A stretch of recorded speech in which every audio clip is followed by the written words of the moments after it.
नमस्कार दोस्तों, स्वागत है आपका हमारे YouTube चैनल जरधारी क्लासेस में। दोस्तों, इंडियन पॉलिटी का आज ये दूसरा लेक्चर है और आज हम यहाँ पे जो हमारा टॉपिक है वो है भारतीय संविधान सभा। आज हम यहाँ पे डिस्कस करेंगे कि किस प्रकार भारतीय संविधान सभा का गठन किया गया और इससे संबंधित जो अन्य महत्वपूर्ण फैक्ट है दोस्तों, एग्जाम के व्यू पॉइंट से इंपॉर्टेंट है, वो सभी हम इस लेक्चर में डिस्कस करने वाले हैं।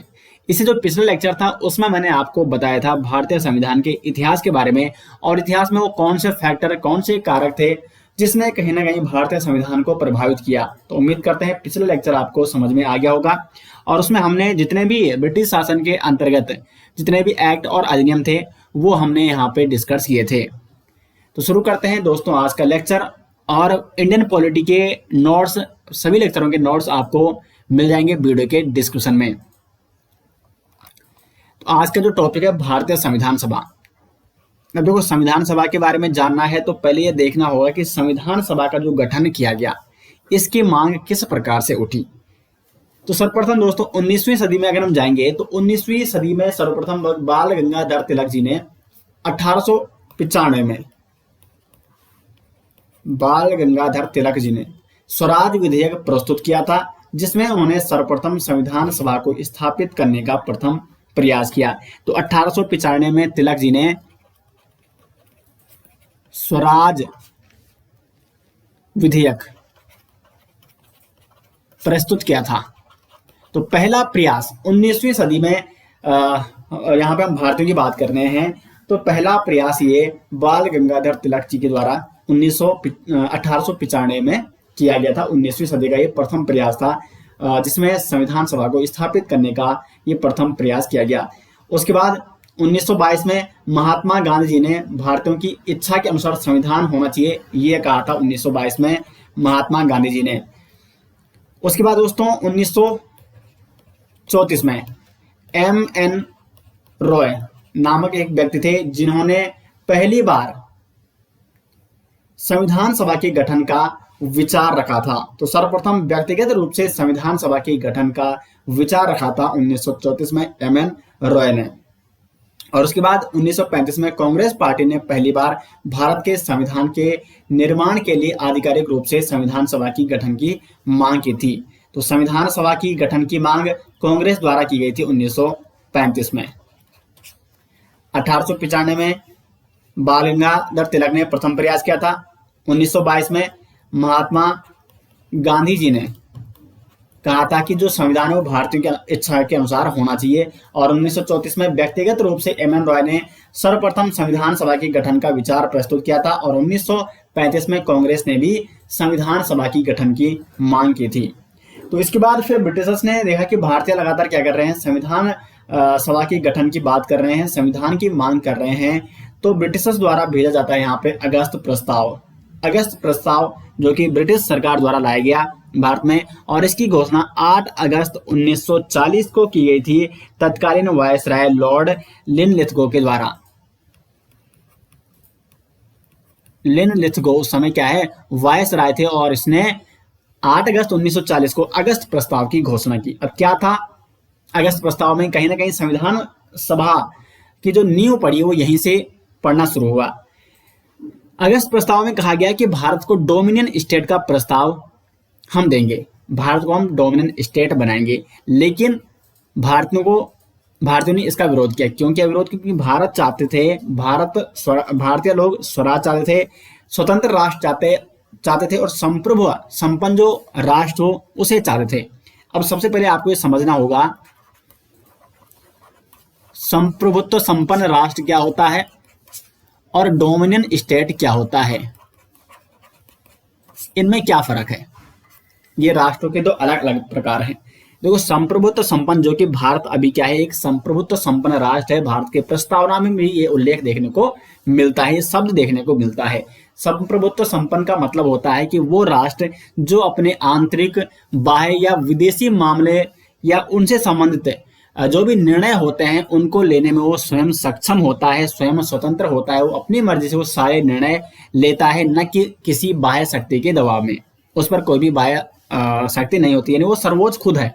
वो सारे निर्णय क्या लेगा, स्वयं लेगा। चाहे वो किसी विदेशी संगठन से जुड़ेगा तो उसका निर्णय भी वो स्वयं लेगा, या विदेशी संगठनों के जो नियम कानून होते हैं उनको मानेगा न मानेगा, उसका निर्णय भी वो स्वयं ले सकते हैं, वो उसमें सक्षम है। और दूसरा आता है डोमिनियन स्टेट। डोमिनियन स्टेट क्या होता है? किसी अन्य राष्ट्र के कहीं ना कहीं आप ये कह सकते हैं अधीन हो सकता है, और ये कुछ मामलों में तो अपने निर्णय ले सकता है, लेकिन अधिकांश मामलों में ये दूसरे पर निर्भर रहता है। और अगर हम बात करें, अगर भारत डोमिनियन स्टेट होता तो भारत में राष्ट्रपति का पद नहीं होना था, क्योंकि फिर भारत का मुखिया कहाँ होना था? ब्रिटेन का सम्राट होना था, अगर भारत इंग्लैंड का डोमिनियन स्टेट होता तो। लेकिन भारत क्या है? संप्रभुत्व संपन्न देश है, इसलिए भारत का जो मुखिया है वो राष्ट्रपति है। तो यहाँ पर दोस्तों आप डिफरेंस समझ गए होंगे कि डोमिनियन स्टेट और संप्रभुत्व संपन्न स्टेट में क्या फर्क है। डोमिनियन स्टेट जो स्टेट होता है, डोमिनियन स्टेट, वो कहीं ना कहीं जिस स्टेट का वो डोमिनियन स्टेट होता है उसके दबाव में होता है, और बहुत सारे निर्णयों लेने में उसे उसकी मदद लेनी पड़ती है, उसके पास जाना पड़ता है। तो इसलिए भारतीयों ने इसका विरोध किया। दूसरा है, संविधान का मसौदा तैयार करने के लिए एक प्रतिनिधि भारतीय निकाय का गठन किया जाएगा।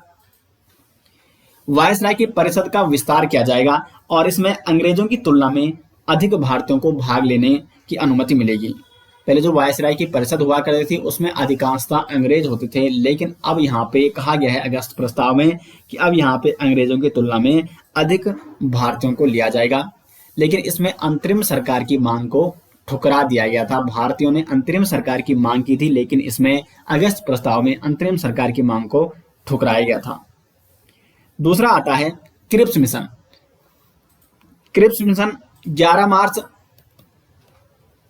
1942 को ब्रिटेन के जो तत्कालीन प्रधानमंत्री थे चर्चिल, उसने ब्रिटिश संसद में क्रिप्स मिशन के बारे में घोषणा की। तो क्रिप्स मिशन के बारे में सर्वप्रथम घोषणा की है चर्चिल ने, जो कि प्रधानमंत्री था ब्रिटेन का, 11 मार्च 1942 को।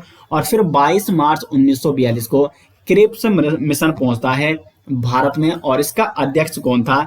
स्टैफोर्ड क्रिप्स, इसलिए इसका नाम पड़ा क्रिप्स मिशन। स्टैफोर्ड क्रिप्स की अध्यक्षता में ये 22 मार्च 1942 को भारत पहुंचता है। क्या था इस क्रिप्स मिशन में? इसमें भी वही बात दोहराई गई कि भारत को हम डोमिनियन स्टेट का दर्जा देंगे, और साथ ही साथ अब यहाँ पे एक भारतीय संघ का गठन भी किया जाएगा। तो भारतीय संघ के गठन की बात भी यहाँ पे की गई है, और यहाँ पर यह बात भी कही गई है कि डोमिनियन स्टेट तो होगा भारत, लेकिन वो एक संघ यहाँ पे बनेगा, और इस भारतीय संघ को राष्ट्रमंडल और संयुक्त राष्ट्र जैसे जो अंतर्राष्ट्रीय संगठन है उनके साथ संबंधों को चुनने के लिए स्वतंत्र होगा। तो यहाँ पे कहीं ना कहीं और छूट यहाँ पे प्रदान की जा रही है कि हम डोमिनियन स्टेट का दर्जा आपको देंगे। देखो, अगस्त प्रस्ताव में तो ये नहीं कहा गया था कि आप अंतर्राष्ट्रीय संगठनों के साथ अगर आप किसी बात पर क्या करना चाहते हैं, कोई संबंध स्थापित करना चाहते हैं, तो उसके लिए आप स्वतंत्र नहीं थे अगस्त प्रस्ताव में। लेकिन क्रिप्स मिशन में थोड़ा सा यहाँ पे इसमें बदलाव किया गया। डोमिनियन स्टेट तो होगा, लेकिन अब आप संयुक्त राष्ट्र जैसे अंतर्राष्ट्रीय संगठन या जो भी अन्य अंतर्राष्ट्रीय संगठन है उनके साथ आप संबंधों को चुनने के लिए स्वतंत्र होंगे। और तीसरी बात यहाँ पे कही गई, संविधान सभा का गठन किया जाएगा। और इस संविधान सभा में कौन से सदस्य होंगे? तो ब्रिटिश प्रांतों के सदस्य, जो भारतीय क्षेत्र हैं, भारतीय ब्रिटिश प्रांत थे, उनके सदस्य, और जो देशी रियासतों के प्रतिनिधियों द्वारा चुने गए सदस्य हैं, तो उनको यहाँ पे संविधान सभा में भेजा जाएगा और संविधान सभा का गठन किया जाएगा। लेकिन यहाँ पे एक शर्त भी रखी गई थी कि अगर कोई प्रांत या रियासत, जब संविधान बन जाएगा इस संविधान सभा के द्वारा, तो अगर किसी प्रांत या रियासत को ये संविधान अस्वीकार होगा या उसे वो संविधान सही नहीं लगेगा, तो वो उसे अस्वीकार कर सकता है। उसके लिए वो स्वतंत्र था और स्वयं का वो नया संविधान भी बना सकता है। तो इसलिए ये क्रिप्स मिशन को भी ठुकराया गया भारतीयों के द्वारा, क्योंकि एक तो इसमें डोमिनियन दर्जे की बात कही गई थी, और एक इसमें संविधान सभा का गठन किया जाएगा, ये तो सही था, लेकिन कोई प्रांत या रियासत वो अपना स्वतंत्र संविधान भी बना सकती थी, इसलिए भारतीयों ने इसका विरोध किया। नेक्स्ट आता है यहाँ पे वेवेल योजना 1945। इसमें कुछ विशेष बात नहीं की गई थी। ये 14 जून 1945 को प्रस्तुत किया गया था, और इसमें जो बात कही थी कि वायसराय की कार्यकारी परिषद में स्वयं वायसराय और कमांडर इन चीफ को छोड़कर सभी भारतीय सदस्य होंगे। अब यहाँ पे देखो, एक और छूट प्रदान की गई है वेवेल योजना में। अगस्त प्रस्ताव में यह कहा गया था कि कार्यकारिणी में अंग्रेजों के मुकाबले भारतीयों की संख्या अधिक होगी वायसराय की कार्यकारी परिषद में। लेकिन अब वेवेल योजना में कहा गया है कि वायसराय की कार्यकारी परिषद में स्वयं वायसराय और कमांडर इन चीफ को छोड़कर सभी भारतीय सदस्य इसमें शामिल होंगे और कोई अंग्रेज सदस्य में शामिल नहीं होगा। और फिर आता है कैबिनेट मिशन, और इसी कैबिनेट मिशन के बेस पर दोस्तों भारतीय संविधान सभा का गठन किया जाता है। तो इसलिए कैबिनेट मिशन समझना आपके लिए बहुत ही महत्वपूर्ण है। कैबिनेट मिशन 1946 में क्लेमेंट एटली उस समय ब्रिटेन का प्रधानमंत्री था और इसने कैबिनेट मिशन का गठन किया। 1946 में क्लेमेंट एटली ने कैबिनेट मिशन का गठन किया। इस मिशन में 3 सदस्य थे, लॉर्ड पैथिक लॉरेंस जो कि इस कैबिनेट मिशन का अध्यक्ष था और तत्कालीन भारत सचिव था। 2 सदस्य थे इसमें, सर स्टेफोर्ड क्रिप्स जो कि व्यापार बोर्ड अध्यक्ष था और एक था एवी अलेक्जेंडर जो कि उस समय नौसेना मंत्री था। तो प्रश्न बनता है कि कैबिनेट मिशन में कितने सदस्य थे? 3 सदस्य, जिसमें एक अध्यक्ष थे लॉर्ड पैथिक लॉरेंस और 2 अन्य सदस्य थे सर स्टेफोर्ड क्रिप्स और एवी अलेक्जेंडर। कैबिनेट मिशन भारत पहुंचता है 24 मार्च 1946 को दिल्ली में लॉर्ड पैथिक लॉरेंस की अध्यक्षता में। अब देखो इसमें क्या क्या बात कही गई है कैबिनेट मिशन में। तो इसमें सर्वप्रथम कहा गया है कि भारत एक संघ होगा, भारत एक संघ होगा जिसमें ब्रिटिश प्रांत और देशी रियासतें इसमें शामिल होगी। तो संघ, देखो संघ भी 2 प्रकार के होते हैं। संघ हिंदी में संघ ही कहा जाता है और अंग्रेजी में यूनियन और फेडरल होता है। तो जो भारत है वो यूनियन है, यानी इसमें जो भी देशी रियासतें हैं या जो भी राज्य इसमें शामिल हो गए हैं वो अब इससे अलग नहीं हो सकते हैं। ठीक है, उनके बीच एक संधि प्रस्ताव के माध्यम से ये शामिल नहीं हुए हैं।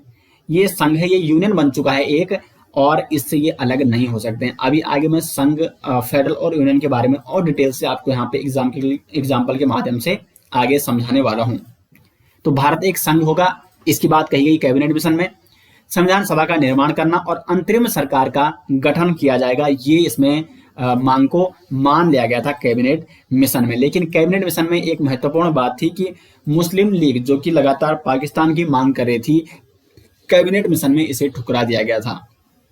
तो ये कुछ महत्वपूर्ण मिशन दोस्तों भारतीय संविधान सभा के गठन से पूर्व आए थे, जिनका कहीं ना कहीं प्रभाव पड़ा भारतीय संविधान सभा में। और इस प्रकार कैबिनेट मिशन के आने के बाद अब इसी के आधार पर होगी संविधान सभा का गठन। तो अब हम पढ़ेंगे यहाँ पे संविधान सभा। संविधान सभा जो कि गठित की गई कैबिनेट मिशन 1946 के प्रावधानों के अनुसार। सही, मैंने आपको बताया कैबिनेट मिशन के बारे में। तो कैबिनेट मिशन 1946 के प्रावधानों के आधार पर ही संविधान सभा का गठन किया गया 1946 में।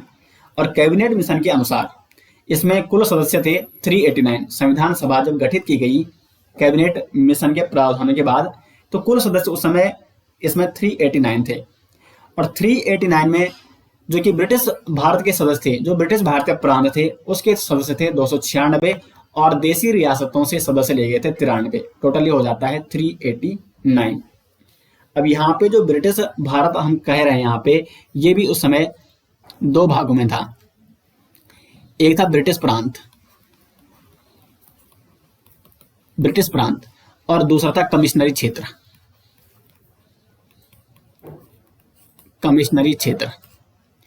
तो कमिश्नरी क्षेत्र 4 क्षेत्र थे। यहाँ पे इस प्रकार आप याद कर सकते हैं ABCD। ए से था अजमेर, ये कमिश्नरी क्षेत्र था। बी से था बलूचिस्तान, सी से था यहाँ पे कुर्ग और डी से था दिल्ली। कुर्ग कहाँ था? कर्नाटका में। बलूचिस्तान ये पाकिस्तान में था और अजमेर था राजस्थान में। तो ये 4 कमिश्नरी क्षेत्र थे और प्रत्येक कमिश्नरी क्षेत्र से एक एक सदस्य लिया गया। तो यानी 4 सदस्य लिए गए हैं यहाँ से कमिश्नरी क्षेत्र से। और ब्रिटिश प्रांत से फिर कितने सदस्य ले जाएंगे? 292।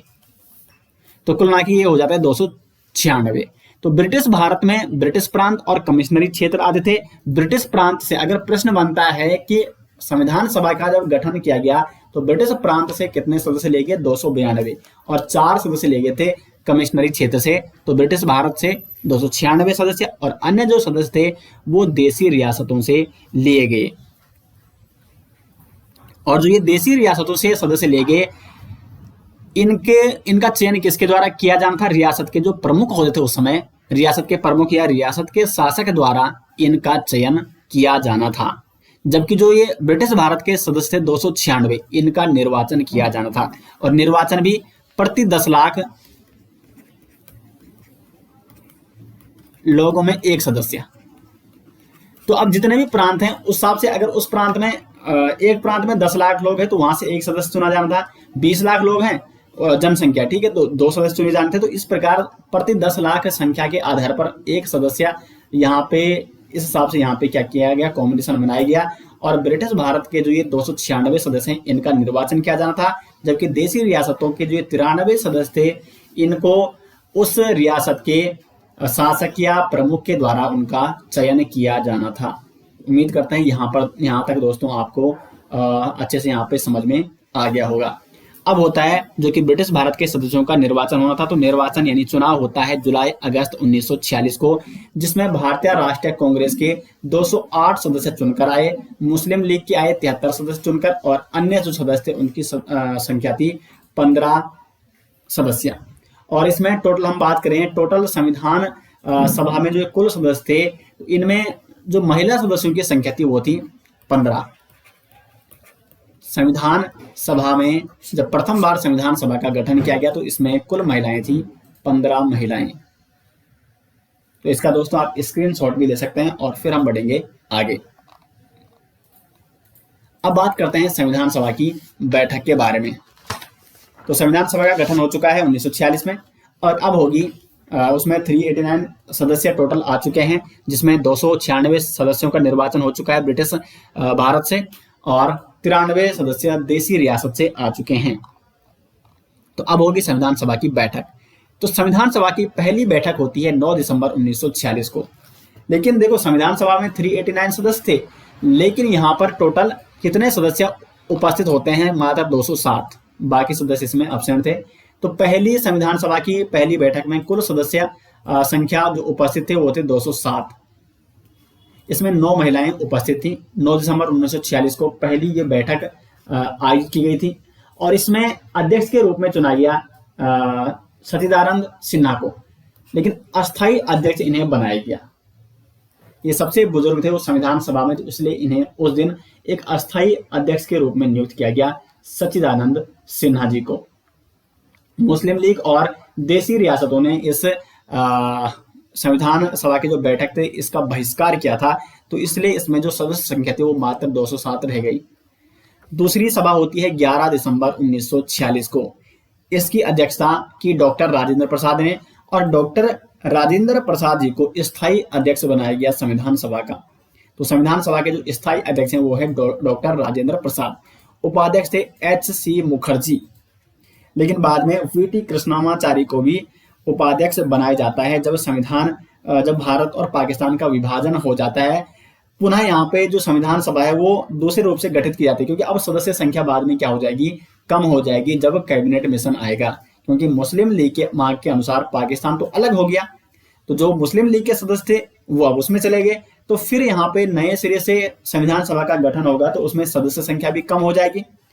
और विभाजन के बाद यहाँ पे HC मुखर्जी के बाद VT कृष्णमाचारी को भी क्या चुना जाता है, उपाध्यक्ष चुना जाता है।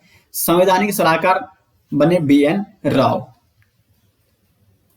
और जो तीसरी बैठक होती है 13 दिसंबर 1946 को, इसमें उद्देश्य प्रस्ताव पेश किया गया, और ये उद्देश्य प्रस्ताव स्वीकारा गया 22 जनवरी 1947 को।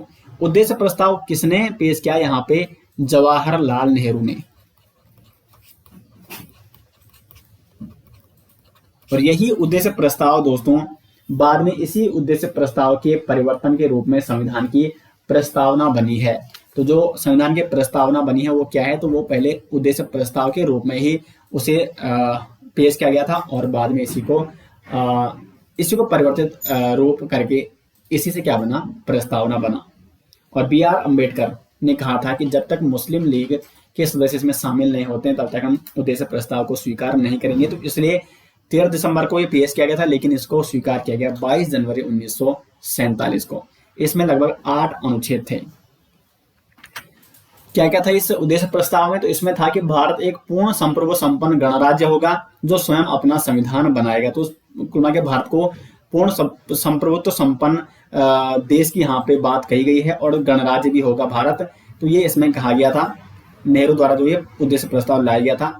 दूसरा था कि भारतीय संघ में ऐसे सभी क्षेत्र शामिल होंगे जो इस समय ब्रिटिश भारत में हैं या देशीय रियासतों में हैं। तीसरा था इसमें भारत के नागरिकों को सामाजिक, आर्थिक और राजनीतिक न्याय, ये अभी प्रस्तावना में देखने को मिलेगा जब हम नेक्स्ट लेक्चर में प्रस्तावना के बारे में डिस्कस करेंगे।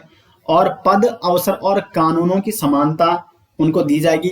विचार, भाषण, विश्वास और व्यवसाय या संघ निर्माण और कार्य की स्वतंत्रता और कानून तथा सार्वजनिक नैतिकता की उनकी जो स्वतंत्रता है वो उन्हें प्राप्त की जाएगी। तो ये सारे इसमें जो भी उद्देश्य प्रस्ताव में पेश किया गया था, ये सारी चीजें इसमें शामिल थी जो आपको प्रस्तावना में देखने को भी मिलेगी। तो इसीलिए ये एक बेसिक है प्रस्तावना का, और बाद में यही प्रस्तावना, इसी को प्रस्तावना के रूप में परिवर्तित करके स्वीकारा जाएगा। तो यहाँ तक दोस्तों आपको समझ में आ गया होगा। अब आगे बढ़ते हैं और बात करते हैं भारत स्वतंत्रता अधिनियम 1947 को। देखो ये जो संविधान सभा अभी तक बनी है, ये जो बनी है ये किस आधार पर बनी है? ये इस आधार पर बनी है ये बनी है कैबिनेट मिशन के आधार पर। और कैबिनेट मिशन ने तो पाकिस्तान की मांग ठुकरा दी थी, यानी इस समय भारत और पाकिस्तान एक ही है। तो ये उस आधार पर संविधान सभा बनाई गई थी। लेकिन अब आता है माउंटबेटन प्लान, या हम कह सकते हैं भारत स्वतंत्रता अधिनियम 1947, और ये पेश की गई थी बंटवारे के लिए, यानी अब भारत और पाकिस्तान का बंटवारा होगा। 3 जून 1947 को ये आया। तो अब इससे क्या होगा? संविधान सभा में परिवर्तन देखने को मिलेगा, क्योंकि जो पाकिस्तान है वो अलग हो चुका है इस माउंटबेटन योजना के तहत। यानी जो मुस्लिम लीग थी उसके अधिकांश सदस्य तो पाकिस्तान में चले गए, तो यानी अब जो सदस्य संख्या है संविधान सभा में उसमें कटौती होगी, और कुछ अन्य महत्वपूर्ण परिवर्तन यहाँ पे देखने को मिलेंगे भारतीय संविधान सभा में। क्या परिवर्तन देखने को मिले भारत स्वतंत्रता अधिनियम 1947 के बाद? तो संविधान सभा पूरी तरह संप्रभु होगी, यानी सभा पूरी तरह से स्वेच्छा से कोई भी संविधान बना सकती है, इसकी स्वतंत्रता भारतीय संविधान सभा को दी गई। और ब्रिटिश संसद द्वारा भारत के संबंध में बनाए गए किसी भी कानून को वो समाप्त कर सकती थी। अब तक जो ब्रिटिश संसद के द्वारा भारत में जो एक्ट लाए गए थे, जो अधिनियम लाए गए थे, उनको वो परिवर्तित कर सकती, उनसे कुछ अगर उन्हें सोर्स मिल रहा है उसको ले सकती है, या उन्होंने जो भारत के संबंध में जो भी नियम कानून बनाए हैं उनको वो समाप्त कर सकती थी। यानी संविधान सभा पूरी तरह से संप्रभु है। दूसरा था इसमें संविधान सभा को 2 कार्य सौंपे गए थे। एक कार्य था संविधान बनाना, तो संविधान बनाना एक कार्य था संविधान सभा का, लेकिन दूसरा कार्य था इसका विधायकी यानी कानून बनाना। तो ये 2 कार्य इसको सौंपे गए थे संविधान सभा को। तो ये 2 प्रकार से अब कार्य करने लग गई थी संविधान सभा। और यहाँ पे आपको समझना होगा कि संविधान बनाने में जो अध्यक्षता कर रहे थे, जब संविधान सभा संविधान बनाए थे तो उस समय इसके अध्यक्ष थे डॉक्टर राजेंद्र प्रसाद। लेकिन जब ये विधायकी के रूप में कार्य करते थे तो इस समय इसके जो अध्यक्ष थे वो थे जी.वी. मालवणकर, क्योंकि इस समय देश के लिए सामान्य कानून को लागू करना जरूरी था। तो अब लागू कौन करेगी? क्योंकि उस समय तो संसद थी नहीं, तो इसलिए इसने संसद के रूप में या विधायकी के रूप में भी कार्य किया संविधान सभा ने। तो इसलिए यहाँ पे इसको 2 कार्य सौंपे गए थे, संविधान बनाना और विधायकी यानी कानून बनाना। और इस समय इसकी जो अध्यक्षता करते वो जी.वी. मावलंकर करते थे, और संविधान बनाने के समय इसकी अध्यक्षता की जाती थी डॉक्टर राजेंद्र प्रसाद के द्वारा। इसलिए भारत की संविधान सभा को स्वतंत्र भारत की पहली संसद भी कहा जाता है। स्वतंत्र भारत की पहली संसद वो कौन है? वो है संविधान सभा। तो अब आप यहाँ पे समझ गए होंगे किस प्रकार संविधान सभा ने 2 कार्य किए। अब जब ये संविधान सभा नए सिरे से गठित हुई स्वतंत्रता अधिनियम 1947 के बाद, तो इसमें कुल सदस्य थे 299। पहले 389 थे, लेकिन अब क्या हो चुका है? अब यहाँ पे सदस्य संख्या घट चुकी है क्योंकि पाकिस्तान अलग हो चुका है। तो 299 प्रांतों से लिए गए थे 229 और देसी रियासतों से लिए गए थे 70, जो कि पहले 93 हुआ करते थे। अब देसी रियासतों के सदस्य हैं भारतीय संविधान सभा में, वो है 70। अब यहाँ पे अगर हम प्रांतों की बात करें तो प्रांतों से क्या हुआ, निर्वाचन हुआ। तो इसमें संयुक्त प्रांत से सर्वाधिक चुनकर आए थे। संयुक्त प्रांत से आए थे 55 सदस्य, और उसके बाद मद्रास से आए थे 49 सदस्य, और उसके बाद बिहार से आए थे 36 सदस्य। तो संविधान सभा के सदस्यों की संख्या में जो प्रांतों से सर्वाधिक निर्वाचित सदस्यों की संख्या थी वो संयुक्त प्रांत से थे 55 सदस्य। तो यहां तक दोस्तों आप समझ गए होंगे कि भारत स्वतंत्रता अधिनियम 1947 के बाद संविधान सभा में क्या परिवर्तन देखने को मिले थे। आगे बढ़ेंगे, संविधान सभा की समितियों के बारे में अब हम यहाँ पे डिस्कस करेंगे। महत्वपूर्ण प्रश्न कई बार यहाँ से पूछे जाते हैं। यह है यहाँ पे समितियां, और यह है यहाँ पे उनके अध्यक्ष। ये अध्यक्ष हैं और ये है समिति। तो पहला है संघ शक्ति समिति। संघ शक्ति समिति की अध्यक्षता की जवाहरलाल नेहरू ने। संघीय संविधान समिति की अध्यक्षता भी जवाहरलाल नेहरू ने की, और राज्यों के लिए समिति की अध्यक्षता भी जवाहरलाल नेहरू जी ने की। प्रांतीय संविधान समिति की अध्यक्षता की सरदार पटेल ने। प्रांतों की जो संविधान समिति है उसकी अध्यक्षता सरदार पटेल ने। मौलिक अधिकारों एवं अल्पसंख्यक संबंधी परामर्श समिति की अध्यक्षता भी सरदार पटेल जी ने ही की। प्रारूप समिति के अध्यक्ष है डॉक्टर भीमराव अंबेडकर। प्रारूप समिति के बारे में अभी हम डिटेल्स में डिस्कस करने वाले हैं। प्रक्रिया नियम समिति, इसकी अध्यक्षता की है डॉक्टर राजेंद्र प्रसाद ने। उसके बाद यहाँ पे संचालन समिति की अध्यक्षता भी डॉक्टर राजेंद्र प्रसाद। आप इसको इस प्रकार नोट कर सकते हैं, क्योंकि देखो संचालन सभा का संचालन कौन करता है, अध्यक्ष करता है। तो डॉक्टर राजेंद्र प्रसाद अध्यक्ष थे, यानी वो संचालन समिति के अध्यक्ष भी थे। और प्रक्रिया और जो नियम कानून उसको कौन देखता है, वो भी अध्यक्ष देखता है। तो इसलिए प्रक्रिया नियम समिति की अध्यक्षता की डॉक्टर राजेंद्र प्रसाद ने। एक महत्वपूर्ण समिति और है राष्ट्रध्वज संबंधी तदर्थ समिति। तो इसके अध्यक्ष भी कौन थे, इसके अध्यक्ष भी थे डॉक्टर राजेंद्र प्रसाद। कुछ अन्य समितियां थी यहाँ पे, वित्त एवं कर्मचारी स्टाफ, उसके अध्यक्ष भी राजेंद्र प्रसाद थे। सदन समिति की अध्यक्षता की वी पट्टावी सीतारमैया ने। कार्य संचालन समिति की अध्यक्षता की थी डॉक्टर के.एम. मुंशी ने। और भाषाई प्रांत आयोग की जो अध्यक्षता की थी वो एस.के. धर ने की थी। और सर्वोच्च न्यायालय के लिए तदर्थ समिति, देखो तदर्थ समिति दो है, एक है सर्वोच्च न्यायालय के लिए, सर्वोच्च न्यायालय के लिए तदर्थ समिति की अध्यक्षता तो ये की थी एस वरदाचारी ने। एस वरदाचारी ने सर्वोच्च न्यायालय के लिए तदर्थ समिति की अध्यक्षता एस वरदाचारी ने की, जबकि राष्ट्रध्वज संबंधी तदर्थ समिति की अध्यक्षता की है डॉक्टर राजेंद्र प्रसाद ने। कुछ उप समितियां भी थी यहाँ पे, जैसे मौलिक अधिकार उप समिति।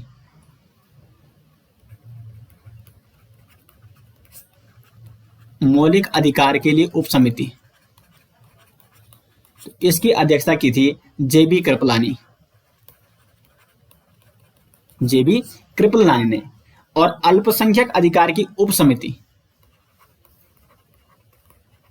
अल्पसंख्यक अधिकारों की उप समिति, इसकी अध्यक्षता की थी एच.सी. मुखर्जी ने। तो जितने भी महत्वपूर्ण समितियां और उप समिति वो मैंने यहाँ पे आपको बता दी हैं, इनको आप नोट कर सकते हैं। और नोट्स तो आपको वीडियो के डिस्क्रिप्शन में मिल जाएंगे, तो वहां से भी आप इनको नोट कर सकते हैं, वहां पर आपको डिटेल्स में मिल जाएंगे। अब आगे बात करते हैं प्रारूप समिति के बारे में। यह है यहाँ पे प्रारूप समिति। लेकिन प्रारूप समिति को जानने से पहले हमें दो महान व्यक्तियों के बारे में जानना अति आवश्यक है, डॉक्टर भीमराव अंबेडकर और बी.एन. राव। यह है यहाँ पे डॉक्टर भीमराव अंबेडकर, जो कि प्रारूप समिति के क्या थे, अध्यक्ष थे। और ये है बी.एन. राव। ये क्या है, ये सलाहकार हैं, संवैधानिक सलाहकार। तो पहले बी.आर. अंबेडकर के बारे में जान लेते हैं।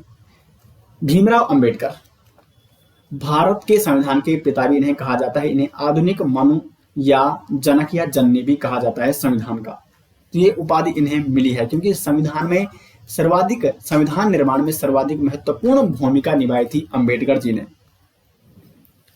बी आर अम्बेडकर, इनका जो निर्वाचन हुआ था संविधान सभा में वो बंगाल प्रेसिडेंसी से हुआ था। इनका जो निर्वाचन हुआ था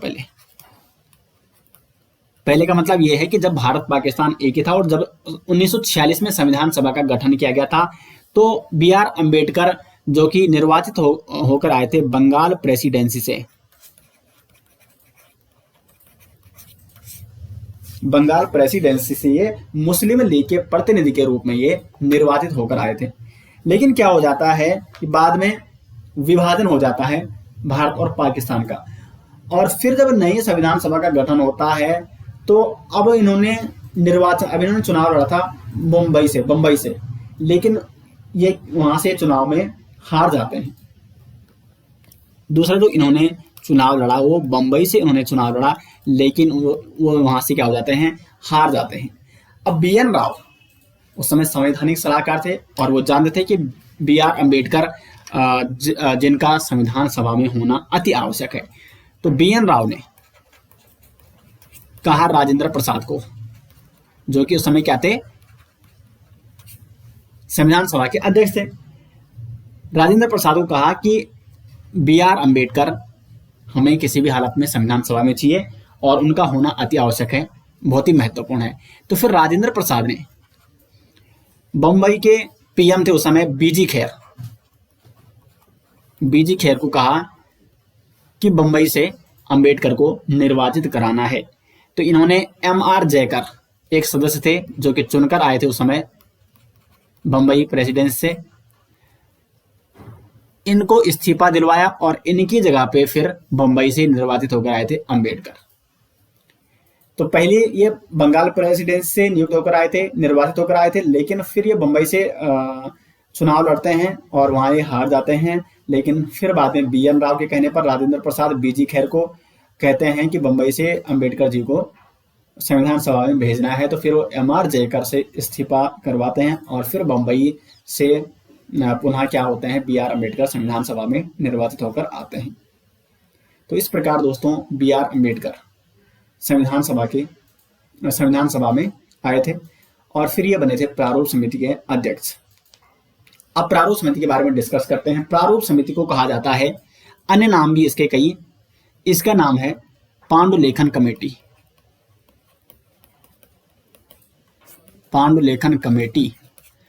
और साथ साथ इसका नाम है मसौदा कमेटी। तो पांडुलेखन कमेटी या मसौदा कमेटी किसका नाम है, प्रारूप समिति का नाम है। प्रारूप समिति का गठन होता है 29 अगस्त 1947 को और इसका मुख्य उद्देश्य था संविधान के प्रारूप पर विचार विमर्श करना। इसमें कुल 7 सदस्य थे। डॉक्टर भीमराव अंबेडकर जो कि प्रारूप समिति के अध्यक्ष थे, एन गोपाल स्वामी अयंगार, ये आए थे मद्रास से निर्वाचित होकर, मद्रास प्रेसिडेंसी से इनका निर्वाचन हुआ था एन गोपाल स्वामी अयंगार का। और बी आर जो अम्बेडकर है इनका पहले निर्वाचन बंगाल से, लेकिन अभी जो संविधान सभा है तो ये कहाँ से निर्वाचित होकर आ रखे हैं, बम्बई से। फिर अल्लादी कृष्ण स्वामी अय्यर, ये भी मद्रास से आए थे, लेकिन ये निर्वाचित होकर आए थे, लेकिन ये थे निर्दलीय। और फिर आए थे सैयद मोहम्मद सादुल्ला, ये बम्बई से निर्वाचित होकर आए थे और ये मुस्लिम लीग के जो सैयद मोहम्मद सादुल्ला, ये बम्बई से नहीं, ये आए थे असम से मुस्लिम लीग के प्रतिनिधित्व के रूप में। नेक्स्ट यहाँ पे डॉक्टर के एम मुंशी, ये आए थे बम्बई से और ये कांग्रेस के सदस्य थे, कांग्रेस सदस्य जो ये कहां से आए थे, बम्बई से। एन माधव राय और टी टी कृष्णाचारी। अब यहां पे देखो, जब प्रारूप समिति का गठन किया गया था तो शुरुआत में ये 5 सदस्य तो एग्जैक्ट यही थे, लेकिन 2 और जो सदस्य थे उनका नाम था बी एल मित्र और डी पी खेतान, इनको मिलाकर थे ये 7 सदस्य। लेकिन बी एल मित्र की स्वास्थ्य में क्या हो गया, गड़बड़ी हो गई और स्वास्थ्य गड़बड़ी के चक्कर में इनका स्थान लिया एन माधव राय ने। और जो डीपी खेतान थे इनकी मृत्यु हो जाती है और इनकी जगह ली टीटी कृष्णमाचारी ने। तो शुरुआत में तो ये 7 सदस्य थे, doctor B R Ambedkar, N Gopalaswami Ayyangar, Alladi Krishnaswami Iyer, Syed Mohammad Saadulla, doctor K M Munshi, B L Mitra और डीपी खेतान। लेकिन बी एल मित्र की स्वास्थ्य गड़बड़ी के चक्कर में एन माधव राय वहां पे सदस्य बन जाते हैं और डीपी खेतान की मृत्यु की वजह से टीटी कृष्णमाचारी बन जाते हैं प्रारूप समिति के सदस्य।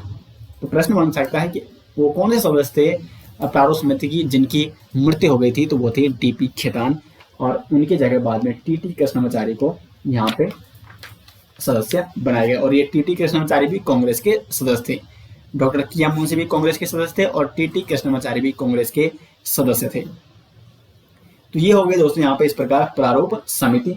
और प्रारूप समिति का कार्य था संविधान के प्रारूप पर विचार विमर्श करना। अब हम यहाँ पे बात करेंगे बी एन राव के बारे में। बी एन राव ये क्या है? ये है बी एन राव संवैधानिक सलाहकार थे संविधान सभा के, लेकिन ये संविधान सभा के सदस्य नहीं है। ये आपको बात नोट करनी होगी। कई बार प्रश्न आता है कि क्या बी एन राव संविधान सभा के सदस्य थे? बी एन राव संविधान सभा के सदस्य नहीं थे। ये क्या थे? ये एक आईसीएस ऑफिसर थे और इन्होंने बर्मा के संविधान के निर्माण में भी महत्वपूर्ण भूमिका निभाई थी। और अब इन्हें भारत के संविधान निर्माण हेतु संवैधानिक सलाहकार के रूप में नियुक्त किया गया था और ये संविधान का प्रारूप तैयार कर रहे थे और उसी प्रारूप पर विचार विमर्श करना था प्रारूप समिति ने। तो यहाँ तक दोस्तों आपको क्लियर समझ में आ गया होगा। तो अब ये संविधान जो सभा है वो संविधान बनाने में लग गई है और इन्होंने फिर संविधान बनाया जिसे बनाने में लगे थे 2 वर्ष 11 माह 18 दिन। इतना समय इस संविधान सभा को भारतीय संविधान बनाने में लगे थे। भारतीय संविधान जो कि सबसे बड़ा लिखित संविधान है। फिर ये लागू करने की बात आती है तो सबसे पहले 26 नवंबर 1949 की जो ये तिथि है ये बहुत ही महत्वपूर्ण इंपॉर्टेंट तिथि है। इस दिन संविधान सभा को एडॉप्ट किया गया, अंगीकृत कर लिया गया, यानी अपनाया गया कि हमारा ये संविधान है। लेकिन अब ये लागू नहीं हुआ है। अंगीकृत यानी एडॉप्ट करने में और लागू करने में अंतर है।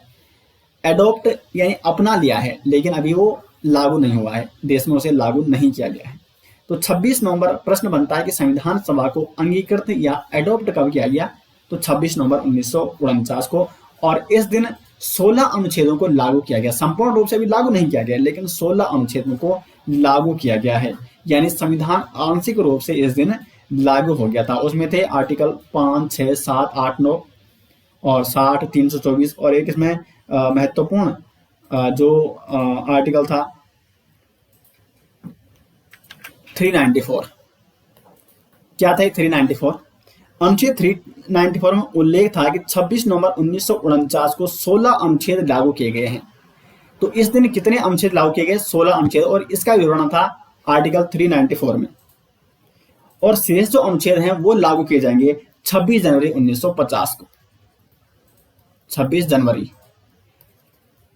1950 को।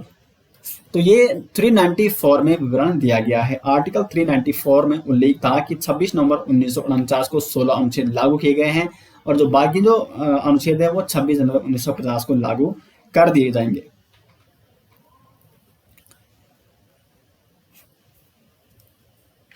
उसके बाद 26 नवंबर 1949 को अपनाए गए संविधान में क्या क्या थे उस समय? क्योंकि इस दिन अपनाया तो गया है, अंगीकृत तो किया गया है। तो इसमें उस समय थे प्रस्तावना थी, 22 भाग थे इसमें, 395 अनुच्छेद थे इसमें और 8 अनुसूचियां थी उसमें, जो 26 नवंबर 1949 के दिन अपनाया गया था। और 26 नवंबर की तिथि को याद करने के लिए सर्वप्रथम 2015 में 26 नवंबर को भारत में संविधान दिवस के रूप में भी मनाया जाने लगा 2015 से, क्योंकि ये तिथि इंपॉर्टेंट थी। तो इसलिए 26 नवंबर की तिथि को याद करने के लिए 2015 में संविधान दिवस के रूप में भी मनाया जाने लगा। उसके बाद एक और तिथि थी इंपॉर्टेंट, 24 जनवरी 1950। 24 जनवरी 1950 को संविधान सभा की अंतिम बैठक आयोजित की गई। तो संविधान सभा की अंतिम बैठक कब आयोजित की गई? 24 जनवरी 1950 को। इस दिन कुछ महत्वपूर्ण कार्य किए गए। एक तो राष्ट्रीय गान को अपनाया गया, राष्ट्रीय गीत को अपनाया गया था 24 जनवरी 1950 को, और साथ ही साथ इसी दिन डॉक्टर राजेंद्र प्रसाद को भारत का पहला राष्ट्रपति निर्वाचित किया गया। कब किया गया? 24 जनवरी 1950 को। लेकिन एक राष्ट्रीय ध्वज से संबंधित प्रश्न रह गया है कि राष्ट्रीय ध्वज को कब अपनाया गया। तो राष्ट्रीय ध्वज को अपनाया गया था 22 जुलाई 1947 को, 1947। राष्ट्रीय ध्वज को अपनाया गया 22 जुलाई 1947 को, जबकि राष्ट्रीय गान और राष्ट्रीय गीत को अपनाया गया 24 जनवरी 1950 को। और भारत के पहले राष्ट्रपति निर्वाचित किए गए डॉक्टर राजेंद्र प्रसाद 24 जनवरी 1950 को। और फिर इसी क्रम में आगे 26 जनवरी 1950 को संपूर्ण संविधान लागू किया गया। तो संपूर्ण संविधान लागू किया गया 26 जनवरी 1950 को। और 26 जनवरी को ही क्यों किया गया? क्योंकि देखो बनकर ये तैयार हो गया था 26 नवंबर 1949 को इस दिन अंगीकृत भी किया गया, ये यानी एडॉप्ट किया गया था, यानी स्वीकार किया गया था, अपनाया गया था। लेकिन इसको लागू क्यों नहीं किया गया?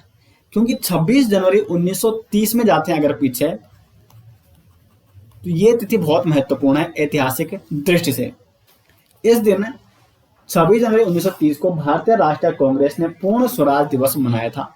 तो इसलिए इस तिथि की इंपॉर्टेंस को देखते हुए कि ये तिथि कहीं ना कहीं एक ऐतिहासिक तिथि, महत्वपूर्ण तिथि, तो इसलिए इस दिन को याद करने के लिए 26 नवंबर को छोड़कर 26 जनवरी 1950 को संपूर्ण संविधान लागू किया गया। तो यहाँ पे आप समझ गए होंगे कि 26 जनवरी 1950 को ही संविधान को क्यों लागू किया गया।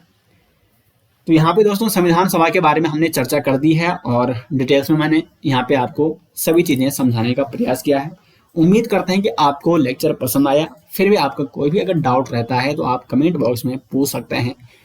तो मिलते हैं दोस्तों नेक्स्ट लेक्चर के साथ, तब तक के लिए धन्यवाद।